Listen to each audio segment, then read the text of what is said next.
نحمده ونصلي على رسوله الكريم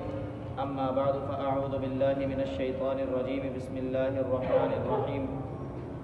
معزز سامعین، آج تراویح میں ہم نے 22واں سپارہ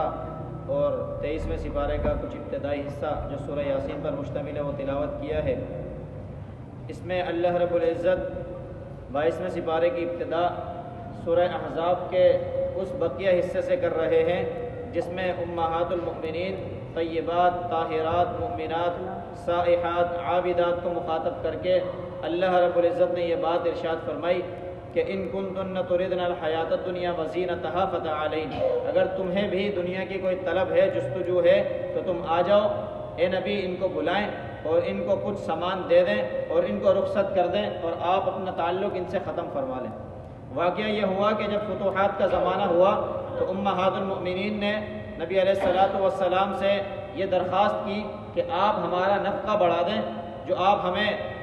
جو مال دیتے ہیں، جو گھر کے گزر بسر کے لیے چیزیں دیتے ہیں، اس میں آپ اضافہ فرما دیں۔ تو نبی علیہ الصلاۃ والسلام کو اللہ رب العزت نے اس چھوٹی سی بات پر متنبہ کیا، تنبیہ کر دی کہ آپ ان کو سمجھا دیں کہ ان کو اگر دنیا کی کوئی طلب ہے، تھوڑی سی بھی دنیا کی کوئی لالچ اگر دل میں آتی ہے تو ان کو بلائیں اور مال دیں اور رخصت کر دیں اور اپنا تعلق ان سے ختم فرما لیں۔ تو یہ قربت کی وجہ سے اللہ رب العزت نے ان سے کہا کہ نبی کے قریب کوئی ایسا ہونا ہی نہیں چاہیے جس کے دل میں ذرہ برابر بھی مال کی کوئی طلب ہو۔ تو اسی لیے اللہ رب العزت نے ان کو مخاطب کیا، ورنہ ان کے دل میں کوئی ایسی بات نہیں تھی کہ جو ان کو دنیا کی لالچ کی طرف مائل کرے۔ اللہ نے ان کو پاک بنایا، جو اللہ نے ان کی تعریف کی، طیبات طاہرات عابدات سائحات، یہ ساری تعریف اللہ رب العزت نے امہات المؤمنین رضی اللہ تعالی عنہ کی کہ یہ بالکل پاک ہیں، کہ جو نبی کے گھرانے میں شامل ہیں۔ جیسا کہ 18ویں سپارے میں بھی بتایا تھا کہ جو پاک لوگ ہوتے ہیں ان کو پاک لوگ ہی دیے جاتے ہیں، لیکن یہاں پر پھر بھی قربت کی وجہ سے اللہ نے بتا دیا کہ آپ ان کو فرما دیں کہ اگر اللہ اور رسول کو چاہتے ہو تو پھر نبی علیہ الصلوۃ والسلام کے ساتھ آخرت کے گھر کی امید رکھو، دنیا کے اندر کوئی لالچ نہ رکھو۔ اعد اللہ للمحصنات منکن اجرا عظیما، اللہ نے پاک لوگوں کے لیے بڑا اجر رکھا ہے۔ اور اے نبی کے گھر والوں، اگر تم میں سے کوئی برائی کا ارتکاب کر آئے گا، برائی یا فاحشہ کو لے کر آئے گا تو اس کو عذاب بھی دگنا ہی دیا جائے گا، یضاعف لها العذاب ضعفین، جتنا امت کو عذاب ہے اس سے دگنا عذاب دیا جائے گا، اور اللہ کے اوپر یہ مشکل نہیں ہے کہ اللہ یہ کر دے۔ پھر اس کے بعد 22ویں سپارے کے اندر بھی اللہ نے یہی کہا کہ اے نبی کے گھر والوں، تم کسی عام عورت کی طرح نہیں ہو، لستن کاحد من النساء، اور جب تم کسی سے بات کرو تو اپنی زبان کے اندر نرمی نہیں لے کے آؤ، کہ جس شخص کے دل میں برائی ہوگی، جس کے دل میں بغض ہوگا، یا جس کے دل میں دنیا کی کوئی بھی طلب ہوگی یا کوئی فسق اور فجور اس کے دل میں ہوگا تو وہ لالچ کر بیٹھے گا اور طمع کر بیٹھے گا اور تم سے غلط نیت کا ارادہ کر بیٹھے گا۔ اس لیے فیطمع الذی فی قلبہ مرض، جس کے دل میں مرض ہوگا وہ طمع کر لے گا۔ وقلنا قولا معروفا، کڑک زبان میں ان کو سیدھی سیدھی بات کہہ دو بس۔ اور وقرن فی بیوتکن، یہ نصیحت فرمائی کہ اپنے گھروں میں ٹھکانہ پکڑو، گھر سے باہر بیجا اور فضول نہ نکلو۔ ولا تبرجن تبرج الجاہلیت الاولی، اور پہلے جاہلیت کے زمانے کی طرح زمانے کی زینت نہ بنو، بلکہ گھروں کے اندر ملکہ بن کر بیٹھو۔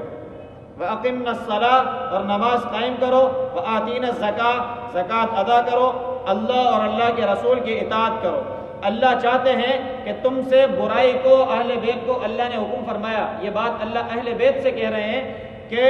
لِيُذْهِبَ عَنْكُمُ الرِّجْسَ أَهْلَ الْبَيْتِ وَيُطَهِّرَكُمْ تَطْهِيرًا، اے اہل بیت، اللہ یہ چاہتے ہیں کہ تمہاری طرف کوئی بھی برائی کا ایک دھبا بھی اٹھے تو اللہ اس کو ختم کرنا چاہتے ہیں، اور اللہ چاہتے ہیں کہ تم کو مکمل پاک فرمائے۔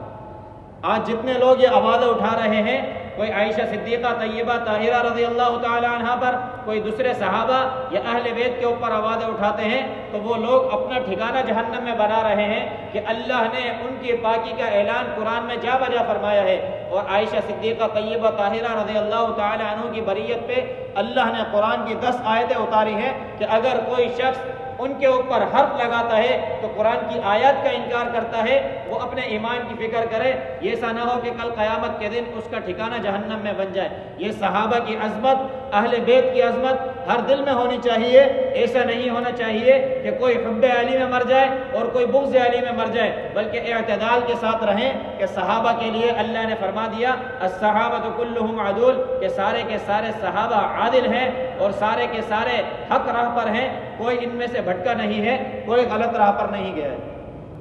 اس کے بعد وَاذْكُرْنَ مَا يُتْلَىٰ فِي بُيُوتِكُنَّ مِنْ آيَاتِ اللَّهِ وَالْحِكْمَةِ، ایک نصیحت یہ فرمائی کہ اپنے گھروں کے اندر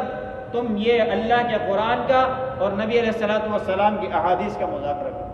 یہ اہل بیت کو اللہ رب العزت نے نصیحت فرمائی. پھر اس کے بعد اللہ رب العزت پاک لوگوں کی، چاہے مسلمان مرد ہوں یا عورتیں ہوں، ان کی صفات کو بیان کر رہے ہیں کہ مسلمان مرد، مسلمان عورتیں، ایمان لانے والے مرد، ایمان لانے والی عورتیں، اور قناعت کرنے والے مرد، قناعت کرنے والی عورتیں، اور سچے مرد اور سچی عورتیں، صبر کرنے والے مرد، صبر کرنے والی عورتیں، اور اللہ سے ڈرنے والے مرد، اللہ سے ڈرنے والی عورتیں، اور اللہ کی راہ میں صدقہ کرنے والے مرد، صدقہ کرنے والی عورتیں، اور اللہ کے لیے روزہ رکھنے والے مرد، روزہ رکھنے والی عورتیں، اور اپنی شرمگاہوں کی حفاظت کرنے والے مرد اور عورتیں، اور اللہ کا ذکر کرنے والے مرد اور عورتیں. اللہ نے ان کے لیے بلند مقام اور مغفرت اور اجر عظیم کا تیار کر رکھا ہے کہ جہاں ان کا ٹھکانہ ہوگا. پھر اس کے بعد اللہ رب العزت یہ بتا رہے ہیں کہ کسی مومن مرد اور عورت کے لیے یہ بات جائز نہیں ہے کہ اللہ اور اس کا رسول جو فیصلہ فرما دیں تو اس کے اندر وہ رد و بدل کریں، کیونکہ یہاں پر یہ معاملہ ہوا کہ اللہ رب العزت نے نبی علیہ الصلوۃ والسلام کو حکم دیا کہ آپ اپنے متبنہ منہ بولے بیٹے زید بن حارثہ رضی اللہ تعالی عنہ کی مطلقہ سے نکاح کر لیں. اللہ نے نکاح کرایا. اللہ فرماتے زوجنا کہا، ہم نے آپ کا اس سے نکاح کرایا. نکاح اس لیے کرایا کہ اللہ رب العزت یہ چاہتے تھے کہ اس معاشرے میں جو ایک غلط فضا قائم ہوئی ہوئی تھی وہ یہ کہ متبنہ منہ والے بیٹے کی بیوی سے اس کے والد کو نکاح کرنے نہیں دیا جاتا، جو بیٹے بنا لیتے ہیں آج کل. اس طریقے سے اس وقت وہ سمجھتے تھے کہ جیسے اصلی بیٹے کی بیوی سے نکاح کرنا حرام ہے تو متبنہ کی بیوی سے بھی نکاح کرنا حرام ہے. تو اللہ نے ان کے الزام باطل کو رد فرمایا اور نبی علیہ الصلوۃ والسلام تو ان سے نکاح فرمایا. اور جب یہ باتیں ہوتی ہوئی دیکھی کہ نبی علیہ الصلوۃ والسلام نے تو اپنے بیٹے کی بیوی سے نکاح کر لیا ہے، تو اللہ نے مخاطب کر کے فرمایا کہ اس معاملے میں تمہیں اختیار نہیں ہے کہ اللہ اور اللہ کا رسول کچھ فیصلہ فرما دیں اور تم پھر اس میں معاملات کچھ اختیار کرتے بیٹھو. وَمَن يَعْصِ اللَّهَ وَرَسُولَهُ، جو اللہ اور اس کے رسول کی نافرمانی کرے گا اس کے لیے وہ بڑی ہی گمراہی میں ہے. پھر اس کے بعد یہ بات بتائی کہ ما کان محمد ابا احد من رجالکم ولکن رسول اللہ وخاتم النبیین. تمہارا ایک یہ سوال ہے کہ زید بن حارثہ نبی علیہ الصلوۃ والسلام کے جو ہے بیٹے تھے اور نبی علیہ الصلوۃ والسلام ان کے والد ہیں. تو یہ بات ہمیشہ کے لیے یاد رکھو کہ نبی جو ہوتا ہے وہ پوری امت کا روحانی باپ ہوتا ہے، کسی ایک کا والد نہیں ہوتا. تو نبی علیہ الصلوۃ والسلام یہاں پر بتا رہے ہیں کہ کسی کے والد نہیں ہیں لیکن اللہ کے رسول ہے اور خاتم النبیین، کہ ان کے بعد کوئی نبی آنے والا نہیں ہے. اب کوئی اس کے بعد نبوت کا دعویٰ کرتا ہے، چاہے وہ کسی بھی شکل میں کرے، چاہے وہ ذل نبی ہونے کا کرے، جیسا کہ مرزا غلام احمد قادیانی نے کیا ہے کہ میں اللہ کے نبی کا سایہ ہوں. تو اس طریقے کے جتنے بھی آنے والے ملعونین ہیں وہ قیامت تک مردود ہیں. اللہ نے ان کے اعمال کو غارت کر دیا ہے اور ان کی زندگی کو ایسا بنا دیا ہے کہ ان کی زندگی میں ہی اللہ نے لوگوں کے لیے عبرتیں بنا دی. پھر اس کے بعد اللہ رب العزت فرما رہے ہیں یا ایھا الذین آمنوا اذکروا اللہ ذکرا کثیرا، کہ اللہ کا ذکر کرو کثرت کے ساتھ اور صبح شام اللہ کا ذکر کرو. اور نبی علیہ الصلوۃ والسلام پر یہ یصلی علیکم و ملائکہ، کہ آپ پر جو ہے اللہ کی رحمتیں ہوتی ہیں، کہ اللہ کے نبی اور اللہ کے فرشتے بھی آپ پر درود بھیجتے ہیں. لیخرجکم من الظلمات الی النور، تاکہ تمہیں ظلمات سے نکال کر روشنیوں کی طرف لے آئیں. پھر اس کے بعد اللہ کے نبی کو مخاطب کر کے یہ بات بتائی کہ اگر تمہارے پاس جو عورتیں ہیں، اے نبی انا احللنا لک ازواجک اللاتی آتیت اجورہن، جن عورتوں کا آپ نے مہر دے دیا ہے وہ آپ پر حلال ہیں. وہ عورتیں جن پر آپ مالک بن گئے ہیں، غلام باندیاں جو آپ کے پاس آئی ہیں، بس وہ آپ کی ہیں. اس کے بعد نبی علیہ الصلوۃ والسلام کو طلاق دے کر دوسری عورتوں سے نکاح کرنے کی بھی اجازت نہیں تھی کہ 11 آپ نے یہ نکاح کر لیے ہیں، اللہ کے حکم سے اللہ نے کروائے ہیں، تو اب اس کے بعد رد و بدل کی کوئی اجازت نہیں ہے. البتہ امت کو اس بات کا اختیار ہے کہ وہ بیک وقت 4 رکھ سکتے ہیں، اور اگر طلاق دے دیں یا طلاق ہو جائے کسی وجہ سے تو دوسرا نکاح بھی کر سکتے ہیں. پھر اس کے بعد ایک اور یہاں پر یہ رد فرما دیا کہ جتنے لوگ یہ بات اٹھا رہے ہیں کہ اللہ کے نبی شہوت پرست ہے، کہ اللہ کے نبی کو اس بات کی شہوت تھی کہ اتنے سارے نکاح کر لیے اور جا بجا نکاح کرتے رہے تو ان کے لیے اللہ نے یہ بات بتا دی کہ بھائی تم اپنے نبی کی زندگی میں غور اور فکر کرو کہ آپ اپنے نبی کی سیرت کو دیکھیں کہ جب تک خدیجہ الکبریٰ رضی اللہ تعالی عنہا موجود تھی نبی علیہ الصلوۃ والسلام نے کوئی نکاح نہیں کیا، اور ساری اپنی زندگی 50 سالہ زندگی ان کے ساتھ گزار دی، اس وقت تک کوئی نکاح نہیں کیا اور سارے کے سارے معاملات ہوتے رہے اور پوری زندگی ان کے ساتھ گزاری۔ لیکن جب وہ رخصت ہو گئی دنیا سے تو پھر اللہ رب العزت نے حکم دیا کہ آپ دوسرے نکاح کریں، اور اس میں بھی 50 سال کی عمر کے بعد کیے، اور سارے کے سارے تقریباً سیبہ تھیں جو دوسرے طلاق یافتہ تھیں یا بیوہ تھیں۔ اس کے بعد صرف ایک عائشہ صدیقہ رضی اللہ تعالی عنہا تھی جو باقرہ تھی کہ جن کا پہلے کسی کا نکاح نہیں ہوا تھا۔ یہ سارے معاملات اللہ نے اس لیے کیے کہ دین کو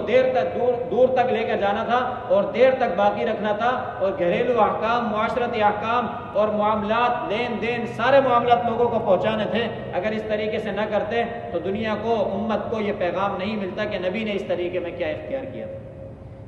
تو ان لوگوں کو رد فرما دیا جو یہ بات کر رہے تھے کہ نبی علیہ الصلوۃ والسلام شہوت پوری کر رہے ہیں۔ پھر اس کے بعد ایک موقع پر نبی علیہ الصلوۃ والسلام نے صحابہ کی ایک جماعت کو اپنے گھر دعوت پر مدعو کیا، اور دعوت پر جب آئے تو صحابہ اکرام رضوان اللہ تعالی علیہم اجمعین بیٹھے ہوئے تھے، باتیں کر رہے تھے۔ حضرت عمر رضی اللہ عنہ بھی موجود تھے، تو صحابہ بار بار ہنڈیا کی طرف دیکھتے کہ کب مہمانی تیار ہوگی اور ہم کھانا نوش فرمائیں گے۔ پھر کھانا کھا لینے کے بعد بھی صحابہ بیٹھے رہے، اور نبی علیہ الصلوۃ والسلام ادھر ادھر ہوتے رہے کہ ابھی اس کمرے میں جائیں، ابھی فلاں کمرے میں جانا ہے۔ تو نبی علیہ الصلوۃ والسلام کی اس تشویش کو دیکھ کر حضرت عمر رضی اللہ تعالی عنہ کے دل میں یہ بات آئی کہ پردے کا کوئی حکم ہونا چاہیے اور کوئی اللہ کی طرف سے ضابطہ اور اصول ہونا چاہیے کہ اس پر ہم لوگ چلیں۔ اس طریقے سے اگر معاملات ہوتے رہیں گے تو نبی علیہ الصلوۃ والسلام بھی پریشان ہوں گے اور پورے امت کے لیے ایک پریشانی بن جائے گی۔ تو اللہ نے، حضرت عمر رضی اللہ عنہ نے جو سوچا، اللہ نے ان کو قرآن بنا کر زمین پر نازل فرما دیا کہ آج کے بعد تمہارے لیے یہ حکم ہے کہ جب تم کسی کی دعوت پر جاؤ تو کھانا کھاؤ، اور کھانا کھا لینے کے بعد فالتو وہاں بیٹھ کر باتیں نہ بناؤ بلکہ اپنے گھر پر واپس لوٹ جاؤ۔ تو یہ وہ آیتیں ہیں جو نبی علیہ یہ حضرت عمر رضی اللہ تعالی عنہ کی منشا کے مطابق اللہ رب العزت نے نازل فرمائی۔ پھر اس کے بعد اللہ کے نبی کو مخاطب فرمایا کہ آپ اپنی اہلیاؤں کو، اپنی بیٹیوں کو اور تمام مومن مردوں کی بیویوں کو یہ بات بتا دیں کہ وہ گھونگھٹ کیا کریں، یدنین علیہن من جلابیبہن، کہ اپنی چادر کو اپنے چہروں پر لٹکا لیا کریں۔ یہ اس لیے کہا کہ منافقین اس وقت یہ تکلیفیں دیا کرتے تھے طرح طرح کی اور باتیں بنا لیا کرتے تھے اپنی طرف سے، تو اللہ کے نبی کو یہ حکم دیا گیا کہ جب پردے میں ہوں گی تو فرق ہو جائے گا کہ یہ ایمان والے ہیں، اب اگر یہ کوئی بات کہیں گے تو ان کی بات قابل قبول نہیں ہوگی۔ پھر اس کے بعد اللہ رب العزت نے اس صورت کے آخر میں یہ بات بتائی کہ ایک تو ہمیشہ سچ کی راہ اختیار کرنا، ہمیشہ سچ بات بولنا، قولوا قولا سدیدا۔ تو اگر سچ بات بولو گے تمہیں بظاہر لگ رہا ہوگا کہ تمہارا معاملہ تمہارے سچ بولنے کی وجہ سے بگڑ رہا ہے، لیکن اللہ اس کے اندر اصلاح فرما دیں گے اور معاملے کو سچائی کی طرف، اچھائی کی طرف لے جائیں گے اور تمہاری بھی مغفرت فرما دیں گے۔ پھر آخر میں یہ بات بتائی کہ قرآن کو اللہ کریم نے پہاڑوں پر بھی نازل فرمانا چاہا، زمین پر بھی چاہا اور طرح طرح کی جگہوں پر چاہا کہ اللہ اس قرآن کو وہاں اتار دیں۔ سب نے آج سے اختیار کر لی اور کہا کہ اس کو ہم برداشت نہیں کر سکتے، لیکن اس انسان نے اس کو قبول فرمایا، قبول تو فرما لیا، لیکن قبول فرما لینے کے بعد آج اس سے جگہ جگہ تلاش کرتا پھر رہا ہے کہ اس سے کسی طریقے سے چھٹکارا مل جائے۔ قرآن کے اعمال پر عمل نہیں کر رہا، قرآن کی نصیحتوں پر عمل نہیں کر رہا، ظلوماً جہولا، یہ بڑا ظالم ہے اور اس کو پتہ ہی نہیں ہے یہ کیا کر رہا ہے۔ اتنی بڑی ذمہ داری اپنے کندھوں پر لی ہے اور اس سے پھر اپنے آپ کو بچاتا پھر رہا ہے۔ پھر اللہ نے آخر میں یہ بات بتائی کہ اللہ عذاب دیں گے منافقین کو، مشرکین کو، اللہ ان لوگوں کو چھوڑیں گے جو اللہ کی طرف رجوع کرنے والے مومن مرد اور مومن عورتیں ہوں گے۔ اللہ بخشنے والے اور رحم کرنے والے ہیں۔ اس کے بعد سورہ سبا کی ابتدا ہے۔ اس سورت کے اندر اللہ رب العزت نے سب سے پہلے اپنی تعریفات بیان کی، اپنی حقانیت کو بتایا اور اپنی توحید کے دلائل قائم کیے کہ اللہ نے زمین اور آسمان کو بنایا ہے، اور اسی کے لیے ابتدا میں بھی حمد اور تعریف تھی، اسی کے لیے آخر میں بھی اس دنیا کے بعد حمد اور تعریف ہوگی۔ پھر اس کے بعد اللہ فرما رہے ہیں کہ اللہ ہی ہے جو زمین، جو جانتے ہیں کہ تم زمین میں کیا بیج ڈال رہے ہو اور کیا زمین سے نکل رہا ہے، اور اللہ ہے جو آسمان سے پانی کو اتارتے ہیں، اور اللہ جانتے ہیں کہ جو کچھ تم آسمان کی طرف اپنے اعمال بھیج رہے ہو۔ تو اللہ رب العزت بڑے بردبار اور غفور اور رحیم ہے کہ اللہ امت کے معاملات کی بنا پر فیصلے نہیں فرما رہے۔ پھر اس کے بعد اللہ رب العزت نے اس صورت کے اندر سلیمان علیہ السلام اور داؤد علیہ السلام کے واقعے کو بیان کیا کہ اللہ رب العزت نے ان پر خاص فضل فرمایا تھا کہ داؤد علیہ السلام کو اللہ نے لوہا نرم فرما دیا، اور ان کے بیٹے سلیمان کے لیے اللہ نے تانبے کی ندیاں بہا دی کہ جیسے ہی تانبا اٹھاتے وہ نرم ہو جاتا اور اس سے جس طریقے کی چاہے چیزیں بناتے۔ پھر اللہ رب العزت نے داؤد علیہ السلام تلاوت کرتے تو پہاڑ اور چرند اور پرند ان کے ساتھ تلاوت کرتے، یہ اللہ نے ان کو اعزاز عطا فرما دیا، اور آج تک ان کی حسین ترین آواز ہے کہ اس سے زیادہ حسین ترین آواز دنیا میں کسی کی نہیں ہے۔ جب کل قیامت کے دن وہ جو جنت کے اندر میدان سجے گا اس کے اندر جو تلاوت کریں گے وہ بھی داؤد علیہ السلام کریں گے۔ پھر اس کے بعد سلیمان علیہ السلام کو اللہ رب العزت نے زمین کی ایسی بادشاہت عطا فرمائی کہ اس بادشاہت کا آج تک کوئی دعویٰ کرنے والا نہیں ہے کہ ہواؤں تک پہ اللہ نے بادشاہت دے دی، اور اللہ نے ان کو ایسا تخت عطا فرمایا کہ آج کے جہاز بھی اس کا مقابلہ نہیں کر سکتے، کہ جو 2 مہینے کی مسافت تھی قطبها شہر و رواحها شہر، کہ 2 مہینہ جانا اور آنے میں لگ جاتے تھے، وہ مسافت وہ دن کے تھوڑے حصے میں طے کر لیا کرتے تھے، کہ اللہ نے ان کو اتنی بڑی خلقت اتنی بڑی طاقت عطا فرمائی تھی۔ اللہ نے جنات کے اوپر ان کو قدرت دی تھی کہ بار برداری کا جو کام ہوتا تھا، وزن اٹھانے کا کام ہوتا تھا، تعمیرات کا جو کام ہوتا تھا، وہ سارا کا سارا کام جنات سے لیا کرتے تھے۔ پھر اس کے بعد سبا والوں کا واقعہ بیان کیا کہ قوم سبا کو اللہ نے مختلف قسم کی فراوانی عطا فرمائی، اور ان کو زمین کے اندر اللہ نے طاقت دی، قدرت دی، نعمتوں سے مزین فرمایا، لیکن انہوں نے اللہ کی نافرمانی کی، شکر گزاری نہیں کی۔ یہ 2 بندے داؤد اور سلیمان علیہ السلام، اللہ نے اتنی بڑی بادشاہت ان کو عطا فرمائی، اتنی قدرت، اتنا فضل عطا فرمایا، لیکن اللہ کے شکر گزار رہے، نافرمانی نہیں کی، تکبر نہیں کیا۔ اور قوم سبا والوں کو اللہ نے تھوڑی سی دولت، تھوڑا سا مال اور تھوڑی سی دنیا کی شان و شوکت کیا دے دی، یہ تکبر کرنے لگے، ناشکری پر آ گئے، تو اللہ نے ان لوگوں کو پکڑ لیا۔ پھر اس کے بعد اللہ رب العزت فرمانے وقال الذین کفروا لن نؤمن بهذا القرآن ولا بالذی بین یدیہ، کہ بعض لوگ کہتے ہیں کہ ہم اس قرآن پر ایمان نہیں لائیں گے،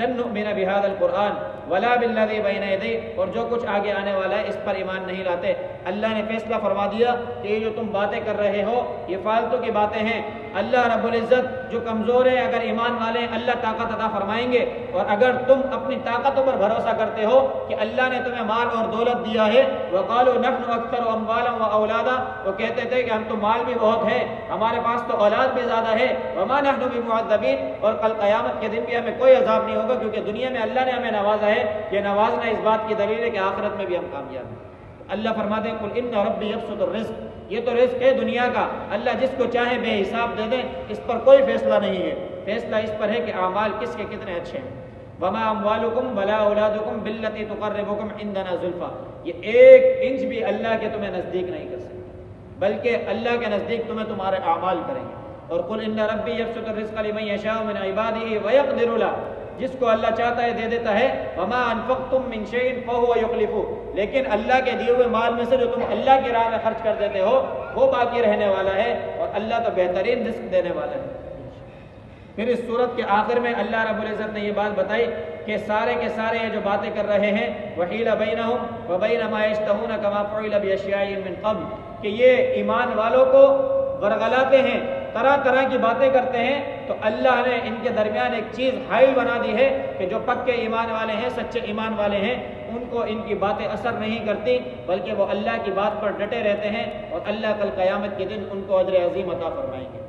پھر اس کے بعد سورۃ فاطر کی ابتدا ہے۔ اس سورہ فاطر کے اندر بھی اللہ رب العزت نے پہلے اپنی حمد بیان کی، اپنی توحید پر دلائل قائم کیے، پھر ان سے سوالیہ انداز میں اللہ رب العزت نے پوچھا کہ کون ہے کہ جو تمہیں بارش دے رہا ہے، کون ہے جس نے آسمان بنایا، کون ہے جس نے ساری کی ساری خلقت کو پیدا کیا۔ جب تم ان سے پوچھو گے تو یہ کہہ دیں گے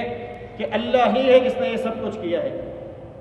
تو وَإِن يُكَذِّبُوكَ فَقَدْ كُذِّبَتْ رُسُلٌ مِّن قَبْلِكَ، اگر اے نبی یہ آپ کو جھٹلاتے ہیں تو آپ سے پہلے بہت سارے لوگوں کو، پیغمبروں کو یہ لوگ جھٹلا چکے ہیں۔ وَإِلَى اللَّهِ تُرْجَعُ الْأُمُورُ، آخرت میں معاملات ہماری ہی طرف لوٹ کر آنے ہیں، اور جو یا ایھا الناس لوگوں کو اللہ نے مخاطب کیا کہ ایک وعدہ اللہ نے تم سے کیا ہے، ایک شیطان نے تم سے وعدہ کیا ہے، اللہ کا وعدہ حق ہے، اللہ کا وعدہ سچ ہے، اور ولا تغرنکم الحیات الدنیا، یہ دنیا کی زندگی تمہیں دھوکے میں نہ ڈالے، ولا یغرنکم باللہ غرور، اور ہمیشہ کے لیے تم اللہ کی طرف سے ہاتھ نہ دھو بیٹھو، ان الشیطان لکم عدو، یہ شیطان تمہیں جو رستہ دکھا رہا ہے یہ تو تمہارا کھلا دشمن ہے، اور فاتخذوہ عدوا، اس کو دوست نہ بناؤ، اللہ فرماتے ہیں اس کو دشمن بناؤ، یہ تو دشمن ہے، انما یدعو حزبہ لیکون من اصحاب السعیر، یہ اپنی جماعت کو بلاتا ہے تاکہ اپنے ساتھ آگ میں ان کو لے جائے اور آگ والوں میں شامل فرما دے۔ اللہ فرماتے ہیں جو اس کے ساتھ ہو جائیں گے لہم عذاب شدید، ان کے لیے بہت سخت عذاب ہے، اور جو ایمان لائیں گے نیک عمل کریں گے ان کے لیے مغفرت ہے اور اجر عظیم ہے۔ پھر اس کے بعد بتایا کہ ان کے لیے اللہ نے برے اعمال کو اور دنیا کی زندگی کو مزین کر دیا ہے، اور اللہ جس کو چاہتے ہیں ہدایت دیتے ہیں، جس کو اللہ نہیں چاہتے اس کو کوئی ہدایت نہیں دے سکتا۔ پھر اس کے بعد اللہ نے اس انسان کی خلقت کا بتایا کہ کس طرح اللہ نے اس کو پیدا کیا، اور پھر اللہ رب العزت نے یہ بتایا کہ ہم نے ہر چیز کے جوڑے بنائے۔ یہ وہ بات ہے کہ جس پر سائنس کی تحقیق آج پہنچ رہی ہے، ورنہ اس وقت نبی امی نے یہ خبر دی کہ جس طرح انسانوں میں جوڑے ہیں، جس طرح جانوروں میں جوڑے ہیں، تمہیں بس یہی نظر آ رہا ہے، اسی طریقے سے نباتات میں، حیوانات میں، جمادات میں، حشرات الارض میں، تمام چیزوں کے اندر جوڑے ہیں کہ اگر ان کے جوڑا نہ ہو تو وہ دنیا کے اندر آگے نہیں بڑھ سکتے۔ اللہ نے ہر چیز کا جوڑا بنایا۔ آج سائنس بتا رہی ہے کہ جو نیوٹران اور پلیٹران، یہ دو ایٹم کے جو مادے ہیں، یہ بھی اگر جوڑا نہ بنے تو ان سے بھی کوئی کام نہیں لیا جا سکتا۔ یہاں اتنی سی چیز کے بھی اللہ نے جوڑے بنائے، اور نبی علیہ الصلوۃ والسلام نے 1400 سال پہلے اس بات کی خبر دی کہ کوئی چیز دنیا میں بغیر جوڑے کے نہیں۔ پھر اس کے بعد اللہ رب العزت یہ بات بتا رہے ہیں کہ اللہ ہی ہیں جو رات کو دن میں اور دن کو رات میں داخل کر دیتے ہیں، اور اللہ ہی ہیں جو بے جان سے جاندار کو پیدا کرتے ہیں اور جاندار سے بے جان کو پیدا کر دیتے ہیں۔ اس کی مثالیں دنیا میں بہت ساری موجود ہیں۔ پھر اللہ رب العزت فرماتے ہیں کہ تم سارے کے سارے اللہ کی طرف محتاج ہو، اللہ تمہارا کسی کا محتاج نہیں۔ اللہ چاہے تو تم سب کو لے جائے، اللہ دوسری خلقت لے آئے، اللہ حلیم ہے، بردبار ہے کہ اللہ تمہاری باتوں کو برداشت کرتا۔ وَلَا تَزِرُ وَازِرَةٌ وِزْرَ أُخْرَىٰ، اور کل قیامت کا دن ہوگا تو تم اپنے کیے کے وبال کو اپنی کمروں پر اٹھاؤ گے، کوئی شخص کسی دوسرے کا بوجھ نہیں اٹھا رہا ہوگا۔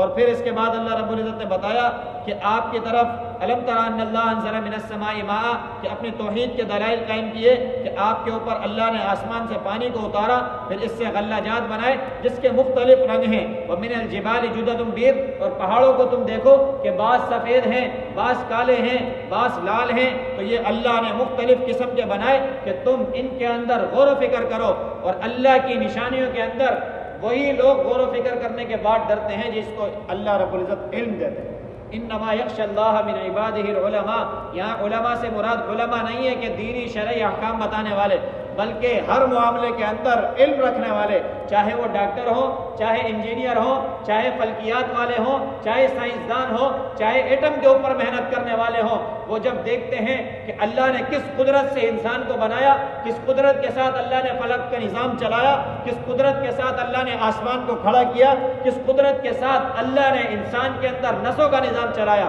یہ ساری کی ساری چیزیں ایسی ہیں جس میں علم رکھنے والے غور و فکر کرتے ہیں، اور وہ ڈرتے ہیں کہ اللہ نے اتنا بڑا قدرت کا نظام بنایا ہے، تو پھر اس اللہ کے لیے تمہیں کل قیامت کے دن دوبارہ پیدا کرنا زیادہ مشکل کام ہے۔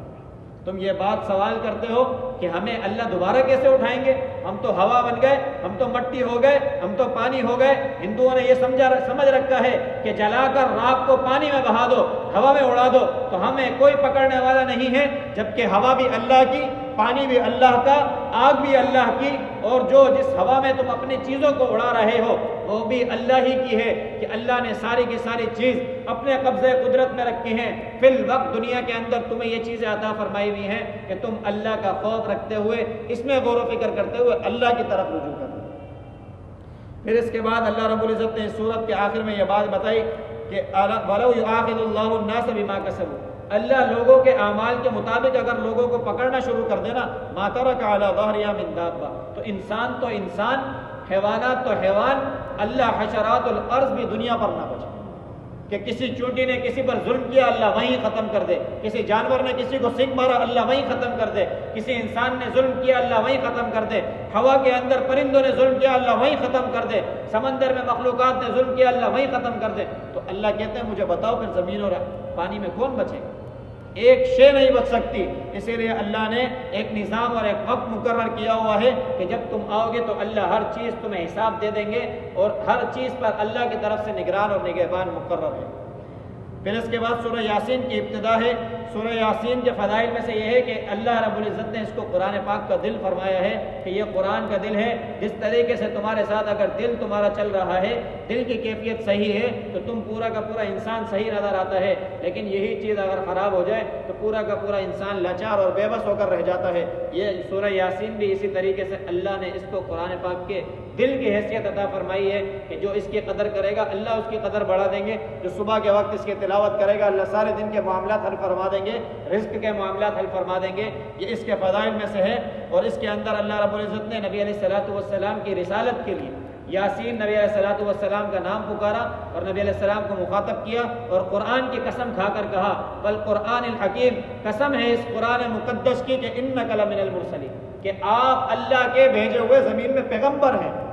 کہ یہ اس بات کا انکار کر رہے ہیں کہ آپ پیغمبر نہیں ہو، آپ نے قرآن کو گھڑ لیا ہے، طرح طرح کی باتیں کہہ رہے ہیں، جبکہ اللہ نے یاسین کے نام سے مخاطب بھی کیا، قرآن کی قسم بھی کھائی اور کہا کہ قرآن کی قسم جو حکمت والا ہے کہ آپ ہی اللہ کے پیغمبر ہیں۔ پھر اور فرمایا کہ آپ صراط مستقیم پر ہیں، یہ فرما رہے گمراہ ہیں، اللہ فرما رہے آپ صراط مستقیم پر ہیں۔ تنزیل العزیز الرحیم لتنذر قوما، آپ لوگوں کو ڈرائیں جو ڈرتے ہیں، اور جو نہیں ڈر رہے ان کو چھوڑ دیں، وہ غافل ہیں، غفلت میں پڑے ہوئے ہیں۔ اللہ کل قیامت کے دن ان کی گردنوں میں توق بنا دیں کہ ان کی گردنیں نہ اٹھ سکیں گی۔ پھر اس کے بعد اللہ رب العزت نے اس قوم کا ذکر کیا کہ جس کی طرف اللہ نے انبیاء کو بھیجا، تقریباً 3 پیغمبروں کو ان کی طرف بھیجا، اور ان تینوں کو انہوں نے جھٹلایا، انکار کیا۔ تو پھر ان کے ایک قوم کے بندے نے جس کا نام حبیب نجار روایتوں میں بتایا جاتا ہے کہ نصیحت فرمائی کہ تم جو کر رہے ہو یہ اللہ کے عذاب کو دعوت دینے کا کام ہے، اس سے رجوع کر لو۔ وما لی لا اعبد الذی فطرنی، تمہیں کیا ہو گیا کہ جس اللہ نے تمہیں پیدا کیا ہے اس کی طرف تم رجوع نہیں کرتے، تم اللہ کے ساتھ معبود بنا لیتے ہو۔ ان یریدن الرحمن بضر، اگر اللہ ارادہ کر لے کہ تمہیں تکلیف پہنچائے، لا تغنی شفاعتہم، ایسے معبود ہیں کہ ان کی شفاعت تمہیں کوئی فائدہ نہیں دے گی۔ انی اذا لفی ضلال مبین، تم کھلی گمراہی میں ہو۔ اور پھر انہوں نے اس حبیب نجار کو قتل کیا کہ تم ہمیں دین کی طرف بلا رہے ہو، صحیح بات کی طرف بلا رہے ہو، اس کا قتل کر دیا۔ پھر اللہ رب العزت نے کہا قیل ادخل الجنہ، اللہ نے اس کو جنت میں داخل کیا، اور پھر جنت میں جانے کے بعد بھی اس دنیا کے اندر بھی اپنی امت کی اس کو فکر تھی۔ جب جنت میں پہنچ گیا، اللہ کی نعمتوں کو دیکھ لیا تو کہتا ہے قال یا لیت قومی یعلمون، کاش کہ میرے لوگ بھی جانتے، میری امت بھی جانتی کہ اللہ نے کیا انعامات آگے رکھے ہیں۔ بما غفر لی، کہ اللہ نے میری مغفرت فرما دی، وجعلنی من المکرمین، اللہ نے مجھے ان لوگوں میں شامل فرما دیا جن پر اللہ نے اکرام، انعام اور فضل فرمایا۔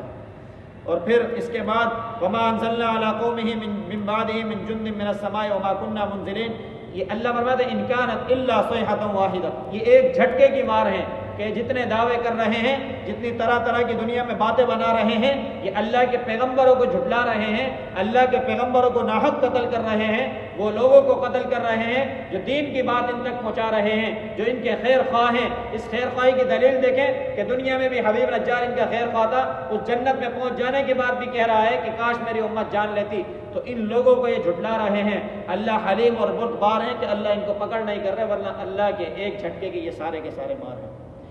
پھر اس کے بعد اللہ رب العزت نے اپنے دلائل بتائے قدرت کے کہ اللہ زمین مردہ ہوتی ہے، اللہ بارش برسا کر اس کو زندہ کر دیتے ہیں، اور رات کے اندر نشانی ہے، دن کے اندر نشانی ہے، کشتی تمہاری سمندروں میں چل رہی ہیں اس میں نشانیاں ہیں۔ کلن فی فلک یسبحون، دنیا کا نظام، فلک کا نظام، فلکیات کا نظام سارا اپنے محور میں گھوم رہا ہے کہ سیارے دوڑ لگا رہے ہیں۔ سائنسدان کہتے ہیں کہ یہ ستارے اتنی اسپیڈ سے دوڑ رہے ہیں کہ دنیا کا وقت اس کو شمار کرنے سے قاصر ہے۔ تو اس کے لیے انہوں نے تعبیر اختیار کی کہ نوری سال، کہ جتنا آنکھ ایک سال میں دیکھتی ہے اتنی تیز رفتار سے یہ اسپیڈ سے دوڑ رہے ہیں۔ لیکن اس فلکیات کے اندر کوئی ٹکرا نہیں رہا، کوئی زمین کے اندر جھٹکا ہم کو محسوس نہیں ہو رہا، یہ زمین بھی اسی محور میں گھوم رہی ہے، گردش کر رہی ہے، دوڑ لگا رہی ہے، لیکن ہمیں محسوس بھی نہیں ہوتا کہ زمین بھی چل رہی ہے یا گردش کر رہی ہے۔ یہ سارے کے سارا نظام اللہ چلا رہے ہیں، اللہ کے قبضے قدرت میں یہ سارا کا سارا نظام ہے۔ اور پھر کل قیامت کے دن اللہ رب العزت کی توحید کے دلائل میں جب تم نے غور و فکر نہیں کیا تو اللہ تمہیں دکھائیں گے تم کیا کر کے رہے۔ سلام قولا من رب الرحیم، اللہ فرماتے ہیں کہ نیک لوگوں کو یہ کہا جائے گا کہ تم پر سلامتی ہو اور اللہ کی طرف سے تمہارے لیے مہمانی ہے، اللہ نے تمہیں بخش دیا ہے جو رحمان ہے رحیم ہے، اور تمہارے لیے یہاں پر پھل ہیں، لکم فیہا فاکہہ، یہاں پر تمہارے لیے باغات ہیں، پھل ہیں جو تم چاہو، وَلَهُمْ مَا يَدَّعُونَ، جو دعویٰ تم کرو تمہارے لیے موجود ہے، عَلَى الْأَرَائِكِ مُتَّكِئُونَ، وہ صوفوں پر ٹیک لگائے بیٹھے ہوں گے۔ اللہ جنت کا منظر پیش کر رہے ہیں، ہم وَأَزْوَاجُهُمْ فِي ظِلَالٍ، وہ اور ان کے گھر والے سارے کے سارے ایسے سائے میں ہوں گے کہ ان کے اوپر کبھی کسی تپش کا سوال پیدا نہیں ہوتا، اور ان کو ٹیک لگائے ہوئے ہوں گے، کسی چیز کی فکر نہیں ہوگی، نہ آگے کا غم ہوگا کہ مستقبل میں کیا ہونا ہے، نہ پیچھے کا غم ہوگا کہ ہم پیچھے کر آئے ہیں تو ہمارے ساتھ اب کیا ہونا ہے۔ اللہ فرماتے ہیں یہ وہ دن ہے کہ جس دن کسی کے ساتھ کوئی ظلم نہیں، اور فرما دیا جائے گا وَامْتَازُوا الْيَوْمَ أَيُّهَا الْمُجْرِمُونَ، اے مجرموں تم الگ ہو جاؤ، آج تمہیں اللہ دکھا دیں گے۔ الم عہد، اللہ فرماتے ہیں کہ تمہیں وعدہ نہیں لیا، اللہ نے تمہیں نہیں بتایا تھا کہ یا بنی آدم اللہ تعبدوا الشیطان، اے بنی آدم اللہ کے ساتھ اس شیطان کی عبادت نہ کرو، شیطان کے چکر میں نہ پڑو، یہ انہ لکم عدو مبین، یہ تمہارا واضح دشمن ہے۔ وان اعبدونی، اللہ نے دنیا میں کہا ہے کہ میری عبادت کرو، ھذا صراط مستقیم، یہ واضح اور سیدھا راستہ ہے۔ وَلَقَدْ أَضَلَّ مِنْكُمْ جِبِلًّا كَثِيرًا، اس شیطان نے تم سے پہلے بھی بہت ساروں کو گمراہ کیا۔ أَفَلَمْ تَكُونُوا تَعْقِلُونَ، کیا تمہارے پاس عقل نہیں ہے، کیا تمہیں سمجھ نہیں ہے کہ یہ قرآن حق اور سچ نہیں کہہ رہا، کہ یہ قرآن پہلے لوگوں کی باتیں نہیں بتا رہا کہ کس وجہ سے ان کو برباد اور ہلاک کر دیا گیا؟ تو تمہیں عقل ہے تو سوچو اور غور و فکر کرو۔ پھر اليوم نختم علی افواہہم، اللہ قیامت کا منظر پیش کر رہے ہیں۔ آج قیامت کے دن ہم ان مجرموں کو الگ کر دیں گے اور ان کے منہ کے اوپر مہر لگا دیں گے، ان کے ہاتھ اور پاؤں گواہی دیں گے جو انہوں نے دنیا میں کی۔ دوسرے گواہوں کی اللہ کو ضرورت نہیں ہے، اللہ نے کل شیء احصیناہ فی کتاب مبین، اللہ نے پھر بھی ایسے فرشتے مقرر کیے ہیں جنہوں نے ڈائریاں اور رجسٹر بنائے ہوئے ہیں جو لمحہ بلمحہ رپورٹیں لکھ رہے ہیں، اور وہ واضح دلائل موجود ہیں، پھر بھی اللہ رب العزت کو رجسٹر کی بھی ضرورت نہیں۔ اللہ فرماتے ہیں آج تمہارا منہ بند ہے، جس سے تم دنیا میں بک بک کرتے تھے، آج تمہارے ہاتھ گواہی دیں گے، یہ تمہاری انگلیوں کے پورے بولیں گے، تمہارے پاؤں گواہی دیں گے، یہ شہادت دیں گے کہ جس برائی کی طرف تم ان پاؤں سے چل کر گئے تھے، جس دل میں تم نے برائی کا ارتکاب کا ارادہ کیا تھا، وہ دل گواہی دے گا۔ وہ سارا کا سارا تمہارا وجود اللہ کا بنایا ہوا ہے، یہ اللہ کی امانت ہے۔ اللہ کل قیامت کے دن جب واپس لے لیں گے تو سارا وجود ہماری مخالفت کرے گا، پھر ہم کہیں گے ہائے افسوس کہ یہ ہاتھ تو میرا تھا، یہ پاؤں تو میرا تھا، یہ دل تو میرا تھا، یہ وجود تو میرا تھا، جس کی تزیین و آرائش کے لیے، جس کے سکون کے لیے، جس کے لیے میں نے سب کچھ کیا، جس کے لیے کھرا کھوٹا کیا، جس کے لیے جھوٹ کو سچ کر دیا، جس کے لیے سچ کو جھوٹ کر دیا، کالے کو سفید کر دیا، یہ سارا کا سارا معاملہ اس وجود کے لیے کیا۔ آج یہ وجود اللہ نے اپنی امانت واپس لی تو سارا اللہ کا ہو گیا، اور اللہ کو بتائے گا کہ اللہ اس نے دنیا میں یہ کیا۔ پھر اس کے بعد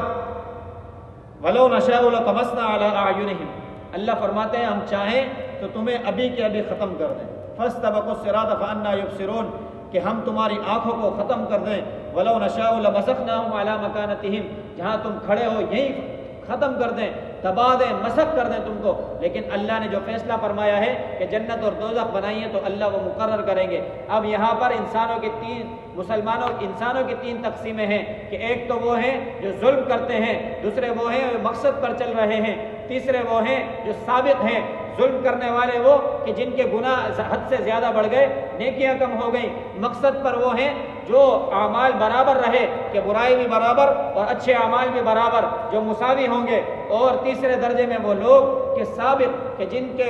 اعمال نیک اعمال سبقت کر جائیں گے کہ اللہ ان کو جنت عطا فرما دیں گے۔ بیچ والوں کو اللہ روک لیں گے کہ تم رک جاؤ، تمہارا حساب ہونا ہے۔ اور اس کل قیامت کا دن بڑا سخت عذاب ہے کہ جن لوگوں کو اللہ روک لیں گے ان کو پھر جہنم میں بھیجیں گے کہ جو تم نے کیا وہ پہلے بھگت کے آؤ۔ تو جہنم کا ایک غوطہ بھی اتنا خطرناک ہے، دنیا کی ساری تزیین و آرائش اس کے سامنے ہے۔ وَمَن نُعَمِّرْهُ نُنَكِّسْهُ فِي الْخَلْقِ، کہ اللہ جس کو عمریں دیتے ہیں اور اس کی خلقت کو بڑھا دیتے ہیں، کیا اس کے پاس عقل نہیں ہے کہ اپنی عمر میں ہی غور و فکر کر لے؟ پھر اس کے بعد اللہ رب العزت نے آخر میں اس صورت کے یہ بتایا کہ اس انسان کو اللہ نے نطفے سے پیدا کیا اور اللہ اس کے لیے مثال دیتے ہیں، وَضَرَبَ لَنَا مَثَلًا وَنَسِيَ خَلْقَهُ، اللہ نے اس کو بہت سارے مثالیں دی، یہ اپنی خلقت کو ہی بھول گیا۔ قَالَ مَن يُحْيِي الْعِظَامَ وَهِيَ رَمِيمٌ، اور کہتا ہے کہ میں بوسیدہ ہڈیاں ہو جاؤں گا تو پھر اٹھایا جاؤں گا۔ قُلْ يُحْيِيهَا الَّذِي أَنشَأَهَا أَوَّلَ مَرَّةٍ، وہی اللہ ہے جس نے تمہیں پہلی دفعہ پیدا کیا تھا اور وہ تمہاری خلقت پر دوبارہ بھی قادر ہے۔ الَّذِي جَعَلَ لَكُم مِّنَ الشَّجَرِ الْأَخْضَرِ نَارًا فَإِذَا أَنتُم مِّنْهُ تُوقِدُونَ، وہی اللہ ہے جس نے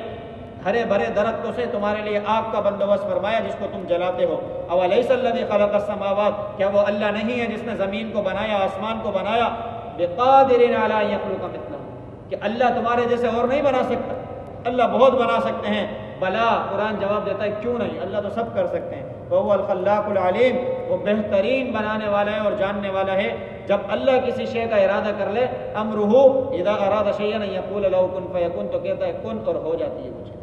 فسبحان الذي،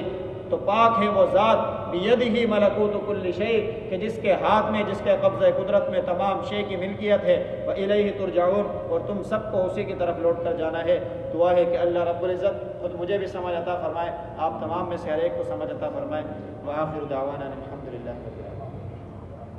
الحمدللہ رب العالمین، والعاقبۃ للمتقین، والصلاۃ والسلام علی سید الانبیاء والمرسلین۔ اللہ کریم ہمارا تراویح پڑھنا اپنی بارگاہ عالیہ میں قبول فرما۔ یا اللہ ہماری سجدوں کو اپنی بارگاہ میں شرف قبولیت عطا فرما۔ یا اللہ اس پر جو عذر ہے وہ ہم سب کو عطا فرما۔ یا اللہ ہماری دنیاوی زندگی میں عافیت اور فضل کا معاملہ فرما۔ یا اللہ ہمیں، یا اللہ ان لوگوں کے شر سے بچا دو دین میں فساد پھیلا رہے ہیں، یا اللہ فساد برپا کر رہے ہیں۔ یا اللہ مسلمانوں کی مدد اور نصرت فرما، جہاں جہاں اسلام کی سربلندی کے لیے کام ہو رہا ہے، یا اللہ ان سب کو غلبہ عطا فرما۔ یا اللہ قبلہ اول مسجد اقصیٰ کی حفاظت فرما۔ یا اللہ بیت المقدس کی حفاظت فرما۔ یا اللہ وہاں کے مسلمانوں کی حفاظت فرما۔ یا اللہ وہاں کے نمازیوں کی حفاظت فرما۔ یا اللہ جس طریقے کا ان لوگوں کا ایمان ہے، یا اللہ مضبوط ایمان والے ہیں، وہی ایمان یا اللہ ہم سب کو بھی عطا فرما۔ یا اللہ کل قیامت کے دن یا اللہ ان یہودیوں کو یا اللہ آپ رسوا تو کریں گے ہی، یا اللہ اس دنیا میں بھی ان کو رسوا فرما، ان کو نیست و نابود فرما۔ یا اللہ مسلمانوں کو غلبہ عطا فرما۔ یا اللہ جتنے ہمارے پریشان حال ہیں، بیمار ہیں، مصیبت زدہ ہیں، یا اللہ تمام کی بیماریوں کو، پریشانیوں کو، مصیبتوں کو دور فرما۔ یا اللہ جتنے بے روزگار ہیں، یا اللہ تمام کو حلال طیب روزگار عطا فرما۔ یا اللہ جتنے بے اولاد ہیں، یا اللہ سب کو اولاد عطا فرما۔ یا اللہ جن کو نرینہ اولاد کی خواہش ہے، یا اللہ ان کو نرینہ اولاد عطا فرما۔ یا اللہ جتنے پیارے ہمارے اس دنیا سے چلے گئے، یا اللہ سب کی کامل بخشش فرما۔ صلی اللہ تعالی علی رسول خیر خلقہ محمد وعلی آلہ وصحبہ اجمعین۔